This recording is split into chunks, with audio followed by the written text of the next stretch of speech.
Merci. J'aurais évidemment 2 questions immédiatement. Avez-vous une idée de pourquoi du rejet par ces grandes publications scientifiques? La première question. Alors, je vais répondre comme un reviewer que je suis d'articles scientifiques. Je pense que le nombre de patientes qui ont été inclus est pour l'instant modeste. Donc même notre enthousiasme, et nous on voulait vraiment porter haut et fort notre découverte, mais je comprends d'un certain point de vue. Et puis c'est ébouriffant parce que ça sort des sentiers battus. Donc c'est gênant. Dès qu'on est en dehors des clous, que faire appel à un chien pour dépister le cancer, ça paraît être une plaisanterie. Donc en fait, je pense, c'est teinté de scepticisme, mais pas que, parce que les reviewers du Journal of Clinical Oncology étaient pas si désagréables que ça. En fait, ils nous invitaient à plus de modestie dans la présentation des résultats, et je pense qu'il faut qu'on fasse vraiment profil bas jusqu'à ce qu'on ait une étude clinique plus grande. Je voudrais simplement faire remarquer que dans toutes les présentations qui ont eu lieu au cours de la journée ont été utilisés des mots qui sont les mots classiques, si j'ose dire, de l'innovation. Preuve de concept, POC, les POC, proof of concept, preuve de concept, et disruptif, le mot classique actuel. Donc ça veut dire vous arrivez et puis vous bousculez l'existant. Et alors ça, quand vous bousculez, beaucoup le prennent très mal. Franck Zal, je crois que vous vouliez réagir. Je voulais juste dire que j'étais vraiment impressionné par la présentation. Et si vous gênez, ça veut dire que c'est bon signe, donc continuez.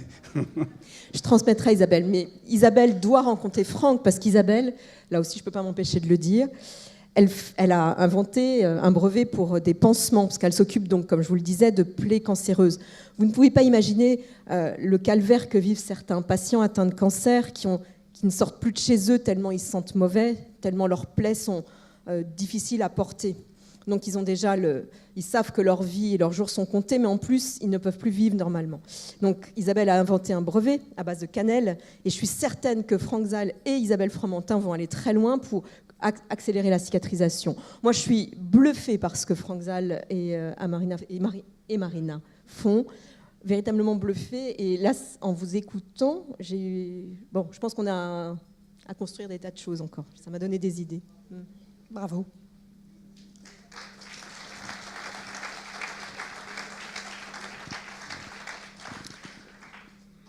Avez-vous des questions? Et si oui, levez bien haut le bras pour que je vous repère. Monsieur. Alors, déjà, bravo à tous pour vos interventions. Et je suis impressionné surtout pour toutes les découvertes, mais surtout le sang, c'est un truc de fou, et puis le chien. Mais à quel point je dois m'inquiéter si un de vos chiens vient s'asseoir devant moi? Oui, c'est effectivement perturbant, mais vous savez que, en fait, l'idée, le concept a été... Les dermatologues le savent, il y a des maîtres propriétaires de chiens qui ont eu la vie sauve grâce à leur chien qui reniflait un bouton dont ils ne se méfiaient pas et qui était en fait des mélanomes. Effectivement, c'est la première application. Mais c'est vrai que les mélanomes vont bénéficier, eux, alors là, des applications technologiques usuelles, l'intelligence artificielle, la reconnaissance d'images, tout ça, ça explose en ce moment. Donc ça, je dirais que les tumeurs qui se voient, c'est plus facile. Là, nos espoirs résident vraiment sur les tumeurs qui ne se détectent que très tard. On parlait des transplantations de foie, enfin de la complexité des transplantations de foie. Les patients atteints de cancer du foie, de cancer du pancréas, leurs jours sont vraiment comptés. On les découvre très tard généralement. Et alors après, c'est assez rapide, l'évolution est assez rapide. Si des compresses, ces tissus qu'on a mis au point avec les physiciens, peuvent appliquer sur le ventre ou appliquer au niveau des ovaires, le cancer de l'ovaire est aussi un cancer qui est diagnostiqué très tardivement. Si on pouvait les diagnostiquer de cette façon-là, alors là, vraiment, on rendrait service aux patientes. On pense que donc ces molécules odorantes sont capables de traverser les tissus. Ah oui, c'est vraiment le principe, c'est percutané, transcutané. Bon, voilà. Juste une remarque. Vous parlez du cancer du sein et vous avez dit que le chien pouvait détecter un bouton. Ça veut dire que ça suppose que le chien, l'odeur est la même pour le chien? l'odeur est la même pour le chien entre un cancer du sein et un autre cancer? Alors ça, c'est une question à laquelle, pour l'instant, on ne peut pas répondre. En fait, je pense que plutôt pour les chiens domestiques, dirons-nous, qui n'ont pas été éduqués, parce que là, nos chiens, nous, sont éduqués à reconnaître des odeurs de cancer. Mais pour un chien domestique, je peux formuler l'hypothèse, mais elle me revient, qui est qu'ils sentent une odeur différente de leur maître. Ce n'est pas une odeur qu'ils connaissent et qui leur fait marquer la différence. Le chien voit beaucoup moins bien que nous, mais en revanche, donc, il a une mémoire colossale des odeurs. Donc, dans notre équipe, CADOG, nous avons des vétérinaires qui étudient le comportement des chiens, parce que justement, on va chercher à voir, pour aussi rassurer la population, comment est-ce qu'il faut qu'on s'inquiète si un chien se comporte de telle ou telle façon. Bon. Puis alors, Isabelle ne s'arrêtant pas à des études cliniques ou à un contexte strictement hospitalier, ce qu'on souhaite, c'est... Vous imaginez le nombre de chiens en France? En fait, je ne connais pas le nombre de chiens en France. Bon, voilà. On n'a pas 60 millions d'amis, alors il y a des chiens et des chats. Bon, oui. voilà. Alors les chats, n'en imaginons même pas faire travailler un chat, mais les chiens. Isabelle, elle s'est dit, bon, les chiens qui restent à la maison, c'est triste. Il y en a plein qui pleurent, qui s'ennuient. Et si on les emmenait travailler le matin? Donc on est parti sur l'idée. Alors, vous imaginez dans Paris le nombre de chiens qu'il y a qui restent tranquilles, enfin pas tranquilles, mais tout seuls tristes à la maison. On les emmènerait travailler. Après les avoir entraînés, en mettant à contribution les chirurgiens, les pathologistes, les anesthésistes, pour leur faire reconnaître les odeurs de cancer. Bon, ça paraît fou, ça, mais en fait, finalement, c'est tout simple. Il faut des locaux mis à disposition par les municipalités, et puis on ferait travailler les chiens. Pourquoi pas? Et pourquoi? Pour essayer de rendre la maladie cancer la plus bénigne possible, parce que si on dépiste les cancers les plus petits possibles, ça reste une valeur sûre, ça. Plus une tumeur est petite, plus on arrive à la soigner facilement. Et moins on aura de phases métastatiques et qui emportent la vie des patients. Voilà. Attendez le micro. Merci. Faut-il que la compresse soit vraiment à l'endroit de la tumeur, comme une biopsie, quoi? Parce qu'une compresse, ça se balade dans un soutien-gorge, hein, franchement. Donc je ne comprends pas très bien. Ah oui. Alors, la compresse, elle est suffisamment grande pour être appliquée sur le sein. Alors, évidemment, vous allez me dire, oui, mais il y a des femmes de différents volumes de sein, évidemment. On est prête à imaginer des compresses de taille adaptées à chacune et adaptées à l'organe pour lequel on souhaite. Donc, ce sera en taille proportionnée. Ah, elle couvre tout le sein. Ah oui, elle est mise, voilà. Donc, elle ne bougera pas. Oui, oui. Ah, puis ça implique de dormir avec un soutien-gorge. Une nuit. Ça, c'est rien. Voilà, c'est pas grand-chose. Monsieur le maire. Alors, je n'ai peut-être pas bien compris, mais vous avez dit que la première fois, donc la compresse était imprégnée par des tissus qui ont fait l'objet donc de l'intervention chirurgicale. Et après, évidemment, c'est appliqué sur le sein. Alors ça, c'est pour dresser le chien, la première phase? Vous avez tout à fait bien compris. Bon. Comparé au diaporama magnifique de mes deux collègues, c'est vrai que notre diaporama à CADOG, là, je pense qu'il va falloir qu'on le fasse plus imagé. Parce qu'effectivement, il y a une phase d'éducation où là, le chirurgien, l'anesthésiste endort des patientes volontaires, sans produits anesthésiants odorants, confie ça à un apathe, un pathologiste, qui lui va ouvrir la pièce, appliquer la compresse. Les compresses sont stockées au centre d'éducation des chiens et servent à ce que les chiens mémorisent cette odeur de cancer. Voilà, ça c'est fait. Et il faut 3 à 6 mois suivant les... Enfin, je peux pas... on a éduqué 3 chiens pour l'instant, mais ça a été de l'ordre de 3 à 6 mois d'éducation, de temps d'éducation. Et ensuite, ça n'a plus rien à voir. La femme met juste la compresse sur la peau. Donc vous aviez bien compris. Voilà. Y a-t-il d'autres questions? Encore, monsieur le maire. Moi, j'en ai une autre pour Monsieur Salle. Est-ce que l'armée française s'intéresse donc à l'hémoglobine de verre dans le cadre de ces opérations extérieures? Alors, c'est assez marrant parce qu'en fait, tout va plus vite aux États-Unis qu'en France. Vous savez, la France a construit le Grand Ballard, hein, le Grand Hexagone. Et donc, pendant 4-5 ans, en fait, la recherche française au niveau militaire était arrêtée, donc, hormis le nucléaire. Et je suis allé voir en fait, un responsable administratif en fait, des projets de recherche à l'armée française donc, à Ballard. Et en fait, je m'assois et il me dit, mais écoutez, ça intéresse peut-être les Américains, mais vous savez quelle est, je sais pas, je vais vous poser la question. Est-ce que vous savez quelle est la première cause de mortalité de nos militaires? Est-ce que vous avez la réponse dans la salle? Non? Non? Le suicide. Donc j'ai dit, bah, écoutez, non, le suicide, moi, je peux rien faire. Alors il me dit, je lui dis peut-être la deuxième cause. La deuxième cause, c'est quoi, vous savez? Les diarrhées. Bon, je dis là, non, je peux rien faire non plus. Mais par contre, en fait, les personnes qui sont en fait dans l'administration ne sont pas sur le terrain. Après, j'ai discuté avec des militaires qui sont des médecins, qui sont partis en fait sur les terrains d'opération. Et là, ils me disent, bien évidemment, on a besoin de votre produit. Mais maintenant, il faut trouver les bons interlocuteurs. Et vous savez, le système américain, il est plus pragmatique.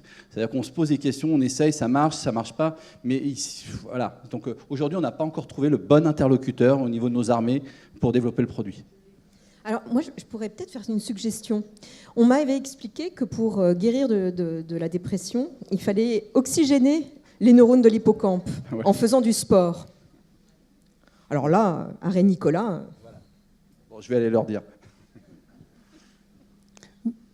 Monsieur, et ensuite, monsieur au fond, ou madame, je ne vous vois pas très bien. C'est peut-être madame au fond, excusez-moi, je ne vous vois pas. Est-ce qu'il y a des études, s'il vous plaît, sur l'odorat, tout simplement, des hommes et des chiens?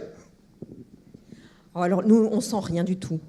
Enfin, nous, on a un nez un peu limité, sauf ceux qui, sur la Côte d'Azur, font nos parfums. Mais non, notre odorat, comparé à celui du chien, est vraiment très rudimentaire. Les chiens, vraiment, ont non seulement l'odorat au niveau de leur museau, de leur truffe, mais au niveau de leur cerveau également, la mémorisation des odeurs. C'est ça qui est aussi tout à fait remarquable. Si vous êtes intéressé par ces questions, je n'ai aucune bille dedans, je n'ai pas de lien d'intérêt, allez voir le musée du parfum à Paris. Il y a une grande planche qui vous montre l'évolution de l'odorat à travers les espèces. Et je trouve ça absolument passionnant. Madame, au fond. Oui, c'est pour Monsieur Zal. Est-ce que les hôpitaux actuellement disposent de votre découverte, ou certains hôpitaux? Alors oui, donc en fait, quand on parlait d'essais cliniques tout à l'heure, donc nous on a fait un essai clinique, donc tout ça avec l'ANSM, l'agence de biomédecine, etc. Il y a eu 6 hôpitaux en fait qui ont eu le produit. Donc il y avait Brest, la Salpêtrière, Tours, Lyon, Limoges et Poitiers. Et donc ces 6 hôpitaux ont eu le produit. Aujourd'hui, en fait, on est en train de faire un plus grand essai. En fait, on va ouvrir tous les centres de transplantation français et l'Espagne. Donc c'est un essai qui va commencer en janvier sur 450 patients. Et en fait, aujourd'hui, on est dans la phase d'enregistrement, c'est-à-dire que le produit va arriver en fait en clinique dans tous les hôpitaux, qui va devenir en fait, on l'espère, le gold standard de la transplantation, en fait, le produit indispensable pour transplanter. Et on pense que fin 2018, en fait, ce produit sera dans tous les hôpitaux à l'échelle européenne. Ce produit est un dispositif médical. On parlait de médicaments qui étaient longs, qui étaient chers. Donc on a réussi à passer en fait en tant que dispositif médical. Francis Rocard. Oui. On voit que pour les chiens, donc il y a 4 endroits où ils reniflent. Ça veut dire qu'en fait, quand vous faites des tests réels, vous êtes obligé d'en mettre qu'un. Oui, parce un qui a le cancer et 3 autres qui sont des témoins. C'est ça. Et alors, ma question, c'est, vous imaginez que votre chien, il va travailler 8 heures par jour ou combien de fois vous pouvez faire travailler dans une journée? Enfin, à un moment, il y a des limites qu'il ne faut pas dépasser, j'imagine. Absolument. Alors, les chiens doivent avoir des périodes de travail courtes. Et alors, en fait, pour eux, il faut bien comprendre aussi que ce n'est pas vraiment un travail. Surtout pour les Malinois, c'est un jeu. Et en fait, ils savent que si ils passent et ils repassent, bon, ils passent 2 fois. C'est dommage qu'en fait, Isabelle ne m'ait pas confié une des vidéos, parce qu'on les voit vraiment, mais tout guillerait, quoi. Aller travailler en chantant, quoi, quasiment. Enfin, on imagine le chien. Bon. Et à la fin, il sait qu'il va avoir un cadeau, enfin un jouet, une récompense. Donc en fait, ils peuvent travailler par période de demi-heure et ils ont des temps de récupération. Mais je suis bien d'accord avec vous que ça va nécessiter une organisation, tout ce qu'il y a de plus, une logistique sophistiquée. Oui, oui, oui. Avec 3 chiens, pour l'étude clinique à 1000 patientes, on espère être OK. Cette étude va prendre un certain temps. Et puis après, on espère structurer l'éducation des chiens, etc. Alors, je remercie à plein de titres le maire de Saint-Tropez et la ville de Saint-Tropez de cette invitation, mais je pense que de rencontrer des entrepreneurs comme Monsieur Zal donne aussi des idées, parce que je pense qu'effectivement, Isabelle Fromentin tient à en faire quelque chose d'absolument non lucratif et absolument participatif, citoyen, etc. Mais on voit bien qu'il y a un moment où il va falloir avoir un modèle économique tout de même pour rendre ça accessible au plus grand nombre. Donc vous avez raison. Autre question au premier rang. Oui, s'il vous plaît, ce serait pour Monsieur Zal. Sur l'élevage de ces vers, parce que donc, sur l'île de Larmoutier, vous faites de l'élevage, ces vers sont nourris et alimentés comment? Parce que ça peut peut-être avoir une incidence sur la qualité de leur sang. Alors, ces vers, en fait, c'est ce qu'on appelle des organismes psamivores. Alors, c'est super compliqué, mais en fait, ça mange du sable. En fait, ça mange pas du sable, ça mange la matière organique qu'il y a dans le sable. En fait, ce qu'on fait, c'est qu'on ensemence en fait, ces bassins avec une nourriture complètement tracée, c'est de la levure.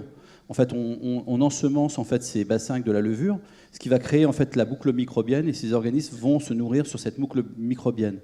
Quand ces vers ensuite partent en fait, de notre... Donc en fait, tous les 3 mois, on a de la matière première, donc c'est ces vers.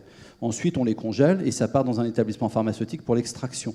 Donc on a des sources génétiques, donc on a ce qu'on appelle une nurserie avec nos géniteurs, et en fait on est dans l'aspect aquaculture, donc on a complètement la traçabilité de cette souche d'Arénicola marina. Alors ça c'est aussi intéressant, c'est-à-dire qu'avec 700... La question était combien de litres? Ouais, je vais vous parler en kilos, mais c'est pareil. En fait, avec 750 kilos de verre, on a vu qu'on transplantait en France à peu près 5300, 5400 personnes.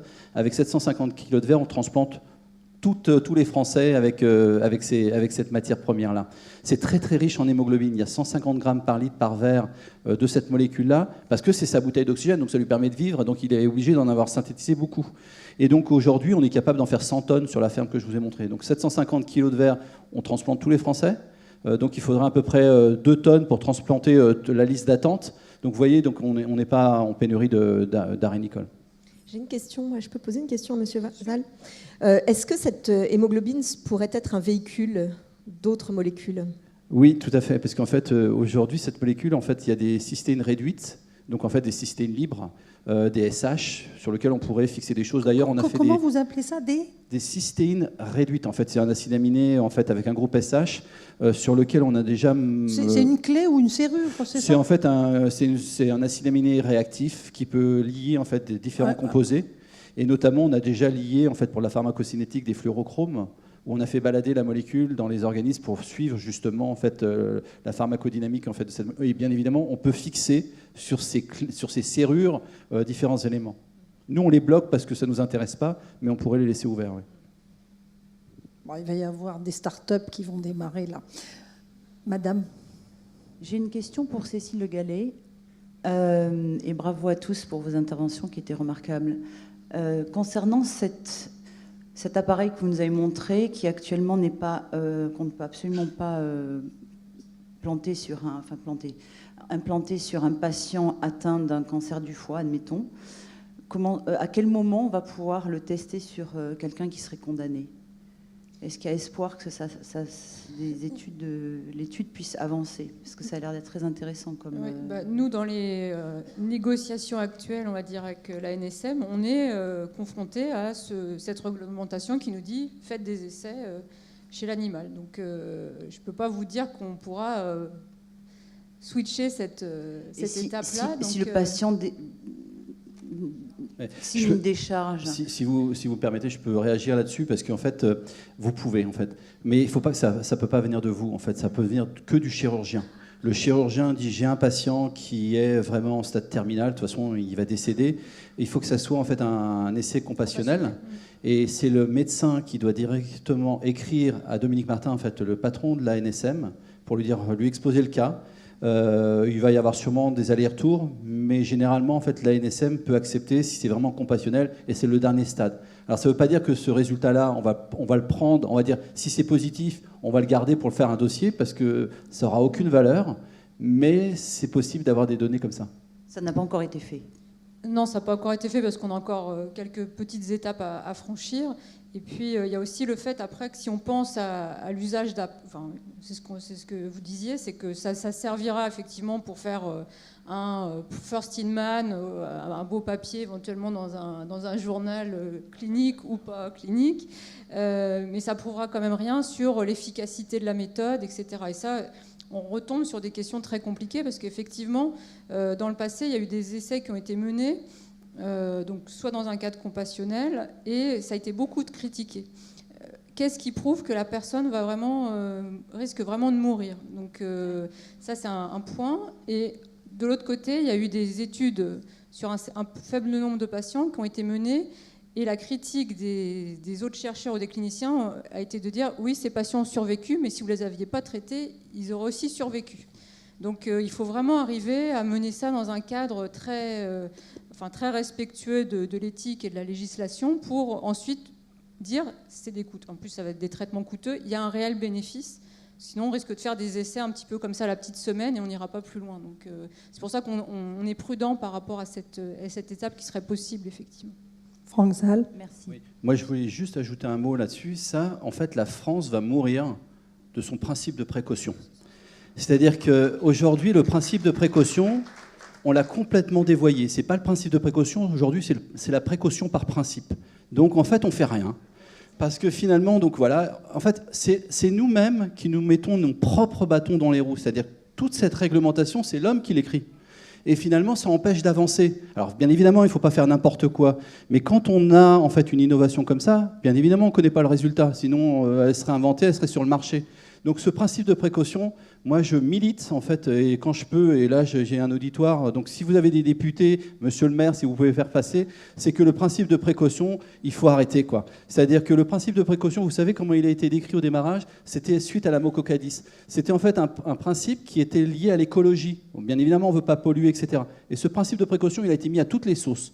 Et aujourd'hui, c'est vraiment la précaution par principe qui empêche, qui casse en fait ces innovations, cette envie d'innover. Et c'est pour ça que vous entendez parler des start-up, etc., des innovations qui partent aux États-Unis, parce que ce principe de précaution-là, ils ne l'ont pas vraiment de l'autre côté. Et donc aujourd'hui, en fait, on tue dans l'œuf en fait des innovations à cause de ça. Y a-t-il d'autres questions? Madame, au fond. Attendez qu'on vous apporte le micro.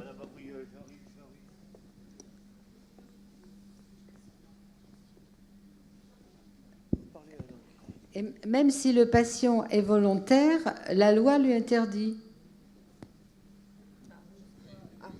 Oui, de toute façon, oui. Et puis là, le patient, le problème, c'est qu'il n'est pas tellement volontaire, il est en réanimation. Et donc, c'est aussi difficile de juger par rapport à ça. Si on avait... La famille pourrait, effectivement... Si on a une minute, est-ce qu'on pourrait... Parce que j'avais 2 dernières diapos pour un peu illustrer aussi ce que vous dites sur le principe de précaution et peut-être des innovations technologiques. Alors, notre service technique, à l'arrière, si vous pouvez repasser donc les images de Madame Cécile Le Gallais, s'il vous plaît. C'est pour illustrer ce qui s'est passé dans le domaine de l'hémodialyse et du rein artificiel, en fait, parce que je vous expliquais le pendant tout à l'heure entre le traitement d'une insuffisance rénale qui était faite en aigu, pour des patients qui avaient vraiment une maladie rénale très subite. Ça s'est fait dans les années 45. C'était un médecin hollandais qui s'appelait le professeur Kolff, qui avait des patients qui décédaient en insuffisance rénale. Et il a travaillé avec des ingénieurs et il a mis au point la machine que vous voyez là sur la gauche. Grosso modo, c'est alors vous voyez peut-être pas très bien, mais vous imaginez un tambour de machine à laver, et autour, il avait entouré une peau de saucisson. Grosso modo, c'est ça dans cellophane, ce qui entoure le saucisson, et il perfusait le sang des patients dans cette machine à laver qui tournait dans un grand bac qui permettait les échanges et de nettoyer le sang. C'est avec ça qu'il a fait la preuve de concept dont on parlait tout à l'heure. Vous montreriez ça maintenant à n'importe quelle agence, on dit ah non, hors de question de traiter un patient de cette façon-là, mais ça c'était en 1945, et ensuite il y a eu énormément d'évolutions technologiques, ce qui fait que les machines elles ont évolué. Alors dans les années 70 elles n'étaient pas encore terribles, une machine Rhodial en bas à gauche qui était une machine de Rhône-Poulenc, donc une machine française, là aussi on a commencé à dialyser les patients en chronique, quelques patients, et puis maintenant vous avez les machines qui sont tout à droite, Et il y a 40 000 patients dialysés en France et il y en a plus de 2 millions dans le monde. Donc si on n'avait pas fait la preuve de concept dans les années 45, on se dirait peut-être qu'on pourrait faire un rein artificiel, peut-être qu'on pourrait nettoyer le sang du patient de cette façon-là, mais on ne l'aurait jamais fait. Et à l'heure actuelle, c'est un petit peu ça pour un certain nombre de nos dispositifs, c'est-à-dire qu'en fait, on ne nous donne même pas la possibilité d'essayer. Alors, je comprends bien qu'on ne peut pas faire n'importe quoi, ça c'est sûr, mais je ne pense pas que ces médecins faisaient n'importe quoi, et je ne pense pas que les cliniciens qui ont besoin des organes bioartificiels, à l'heure actuelle, ils feront n'importe quoi non plus. Donc, y a-t-il d'autres questions? Moi, j'ai une question, je vais la Francis poser Rocard. rapidement à Franck Zal. Est-ce que vous avez été tenté à être le premier à vous inoculer ce sang? Et sinon, qui a été le premier à recevoir? Alors, en fait, moi, je ne me suis pas perfusé cette hémoglobine, mais en fait, j'ai déjà été piqué par cette hémoglobine, et donc je me suis injecté ce produit-là, je suis toujours là aujourd'hui, et je ne creuse pas sur les plages en Bretagne pour m'enterrer comme Larry Nicole, donc il n'y a pas de problème en fait, d'environnement. Par contre, en fait, les premiers, c'est en fait, les patients. Donc, en fait, il y a eu 60 patients qui ont eu le produit. Donc, en fait, on a conservé les greffons des patients de donneurs, donc on a greffé sur des receveurs. Dans ces organes, en fait, quand on perfuse le greffon, il reste 30 ml de produit dans la circulation. Ces 30 ml ont été réinjectés en fait, chez les receveurs, et en fait, les personnes sont sorties de chez elles. Il y a en fait le premier patient, ça fait 1 an qu'il a été transplanté avec cette technologie. Il est très heureux, il a une vie totalement normale, et donc voilà quoi. Mais ça veut dire qu'il n'y a pas de transfusion sanguine avec votre sang? Ah non, alors, non. Ça c'est pas ça, c'est que en fait le produit, vous avez compris, c'est un transporteur d'oxygène. Donc aujourd'hui, nous on décline cette propriété en différentes applications, la greffe, la cicatrisation, la transfusion, etc. Donc aujourd'hui, en fait, ce produit-là, pour ce qui est, alors j'aime pas transfusion sanguine, j'aime mieux dire transporteur d'oxygène thérapeutique pour la drépanocytose, l'ischémie cérébrale et l'ischémie cardiaque. En fait, on va utiliser la transfusion, mais pas pour aller en fait remettre un culot globulaire. Nous, on va aller adresser une pathologie. Un cœur qui manque en fait d'oxygène, on va aller lui apporter de l'oxygène. Mais ça va pas en fait. Vous voyez la différence entre une transfusion sanguine, on va remplir un patient, et d'aller soigner en fait une cible particulière. Voilà. Ah ben exactement. Et donc les plaquettes, on en aura toujours besoin, etc., etc. Monsieur Joly, qui était à la table ronde précédente. Oui, j'ai une question pour Madame Le Gallais. À propos de ces essais en modèles animaux. Mon génie, je connais très mal ces essais d'une part, et d'autre part, très mal la technologie que vous avez exposée, évidemment. Elle est totalement nouvelle. Mais pourquoi vous pensez que le modèle animal, moi ça me gêne parce que c'est ce que je défends beaucoup, l'utilisation des modèles animaux d'aller-retour et précisément l'utilisation des modèles animaux pour éviter peut-être aussi des problèmes chez les patients, et on connaît des problèmes dans les premiers essais cliniques.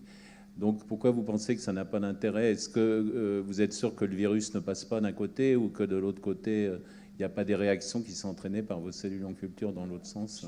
Et le modèle animal ne vous donne aucune information là-dessus? Non, je ne dis pas qu'il n'y a pas d'intérêt. Hein. Je suis sceptique sur surtout la preuve de l'efficacité du traitement. L'innocuité, c'est sûr que ça, on peut le regarder. Et alors, donc, il y a des problèmes, par exemple, de mimer la pathologie. Une insuffisance hépatique sévère chez l'homme, ça peut être dû à une intoxication par des champignons vénéneux, par des médicaments. Quand on va vouloir la recréer chez l'animal, en général, on va faire d'autres méthodes qui vont mimer cette insuffisance hépatique, mais pas l'origine de la pathologie. Et donc, j'ai des doutes aussi sur, finalement, la façon d'analyser les résultats. Est-ce que ça représentera ce qui va se passer chez l'homme ou pas? Premièrement, et deuxièmement, le fait qu'on utilise des cellules humaines, dans notre cas, chez un modèle animal. Alors on pourrait nous dire, vous n'avez qu'à utiliser les cellules animales chez l'animal et les cellules humaines chez l'homme, mais ça redemande des développements énormes à mettre en place, parce qu'en fait, on change un petit peu le modèle. Oui, c'est plus clair comme ça. Mais je pense que le modèle animal, dans les cas que je connais moi beaucoup mieux, c'est-à-dire l'utilisation des poissons comme sentinelle environnementale, par des sociétés pour voir si leurs molécules posent des problèmes, parce que c'est des molécules qui se retrouvent dans les rivières, c'est toujours un lancement d'alerte. Enfin, c'est jamais un feu vert et dire tout va bien. C'est de dire attention, ça se passe pas bien. Soit l'essai thérapeutique doit être plus prudent, soit l'essai thérapeutique doit être plus reporté, soit annulé. Mais ce n'est jamais un feu vert pour dire tout va bien, merci, on peut y aller. Je pense que c'est... Merci. Pour terminer, redites-nous un peu vos chiffres. Vous avez besoin de... Vous allez lever combien de fonds là dans pas longtemps? Alors, nous, pour l'instant, en fait, on a levé plus de 30 millions d'euros en fait, avec des investisseurs. Mais aujourd'hui, on se développe, donc on est en train de signer 2 contrats, etc. Après, on a d'autres volontés, c'est-à-dire d'être complètement autonome. Vous voyez, on a acheté une ferme d'élevage. Donc, pour produire notre matière première, moi, la deuxième phase, c'est de construire une usine pour extraire mes molécules sans passer par les sous-traitants. Donc, on a besoin de fonds, mais tout se passe bien pour Emarina. Donc, voilà. Oui, c'est de quel ordre? Pardon? Les prochains fonds? Les prochains fonds, ça peut être de l'ordre d'une centaine de millions. D'accord. Madame Le Gallais? Oui, c'est un peu les mêmes ordres de grandeur. Il faut commencer petit, hein, c'est un petit peu les exemples là. Donc là, on a, nous, de quoi mener quelques essais précliniques. Et puis derrière, il faudra monter en puissance. Il faudra monter en puissance avec des industriels de toute façon. Donc, on a même besoin... ordre de grandeur? Je pense que ça ira même au-delà, hein, le développement complet. On parle, oui, de centaines de millions d'euros. Alors, pour Cadoc, c'est un peu différent. D'abord, la partie un chien coûte entre 50 000 et 100 000 euros à l'achat. Et ensuite, il faut l'éduquer, le nourrir. Donc, voilà. Et ensuite, faire une étude clinique pour 1000 patientes, c'est à peu près 1 million d'euros. Donc là, on a un fort accompagnement de la société Ceris, donc, qui a été très généreux. Donc, on va pouvoir faire notre étude. Mais pour la suite, il faut effectivement continuer à nous soutenir. Bon, s'il y a des mécènes dans la salle, vous avez compris le message. Merci de votre écoute. Il est 18h. Retrouvez-nous demain. À quelle heure, Francis? 10h 10h. Avec Anne Lauvergeon. Merci.